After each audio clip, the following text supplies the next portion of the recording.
Welcome back, everybody. So today we're making a variation on a mead. We're gonna be using all these different types of honey, and we've got a little special secret: some maple syrup. Stay tuned, and hope you enjoy the video.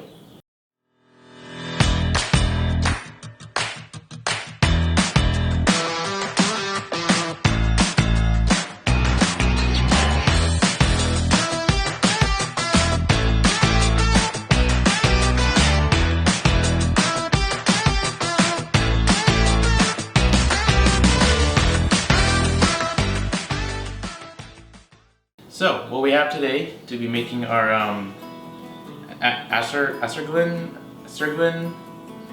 I don't know how to pronounce it. But anyways, we're making a fun high ABV alcoholic beverage. So meads usually are pretty high in alcohol, around 10% and above. I've heard some people even get to like 20%. That's pretty gnarly.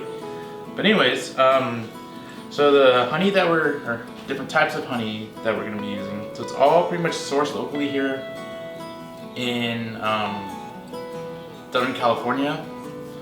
If not, like somewhere like mid-tier California area, like San Francisco and south. So anyways, we're going to start with this one. This is Crystal's honey. This is a wildflower honey at 3 pounds. I got this up at the Oceanside Farmers Market a couple months ago. This one is the Max's Honey House. This is also a wildflower honey, but as you can see, it's a little bit darker. I mean, each honey is always going to be its own different. So this one comes from Lake Elsinore, which is about, I think it's an hour and a half northeast of me. I think, could be wrong. I'll have to look that up. Anyways, next honey we have is from the Julian Cider Mill, which is from the Julian Mountains area. It's about an hour southeast, east of me. Anyways, this is a apple blossom honey. I've not yet tried it, but should be good. Now this is about 5 pounds of extra light amber honey. So this I got from my local specialty produce, which is a store that anybody can go to, but it mostly serves like restaurants and that kind of stuff.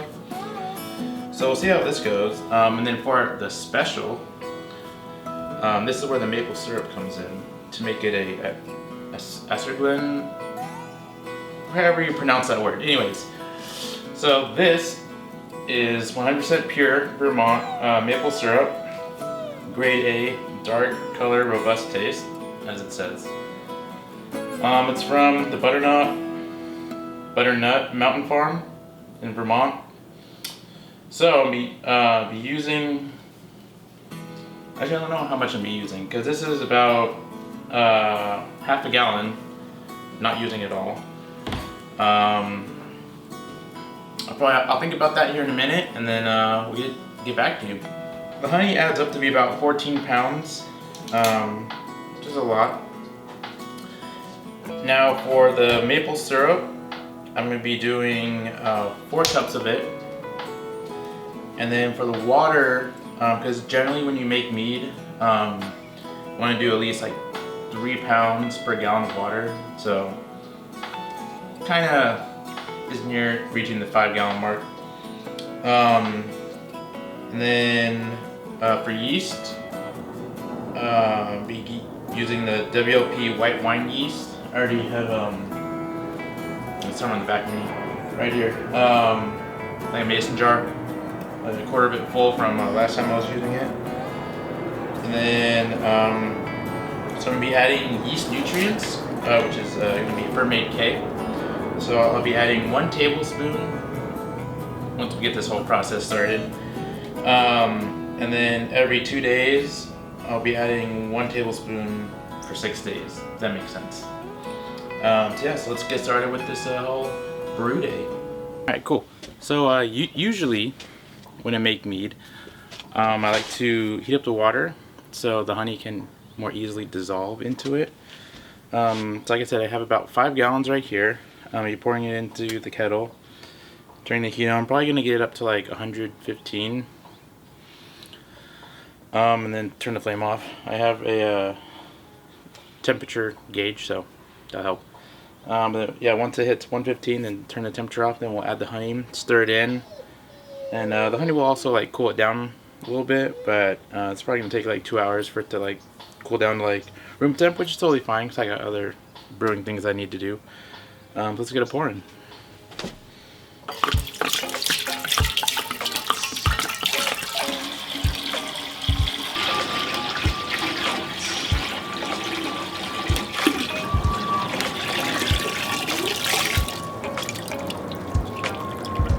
Now that we got the water poured in, just turned on my propane tank.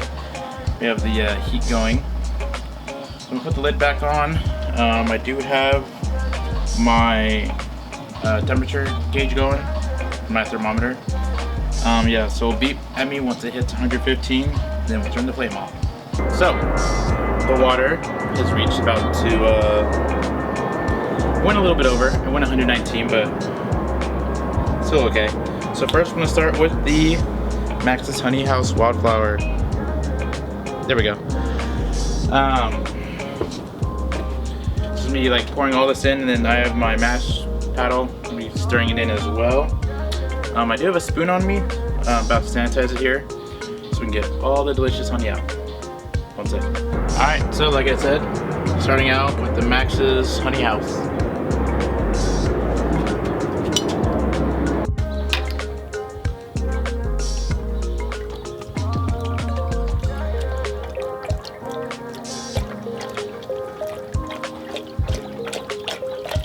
Yeah, stirring the water also like helps it, helps the honey. All right, now let's get with the crystals pure.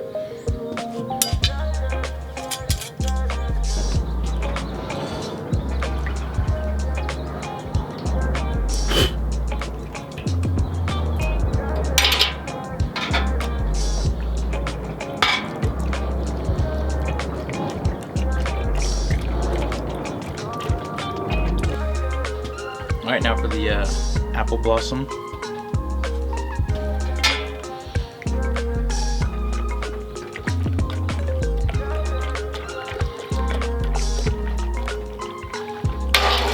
Now to use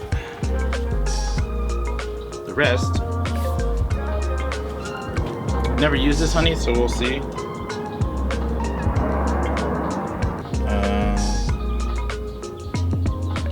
Looks like it kind of crystallized, so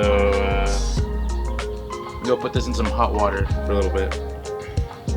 So as I wait for the other honey to warm up a little bit, I don't know, I may have to do some engineering to it. I'm gonna be adding about 4 cups of the maple syrup. Now 4 cups is actually about half of this. So I'm just gonna eyeball it and go for it. Safety seal. So here we go. I'm gonna be adding about half of this. All right, and that concludes today's brew day. Got everything, all the honey in,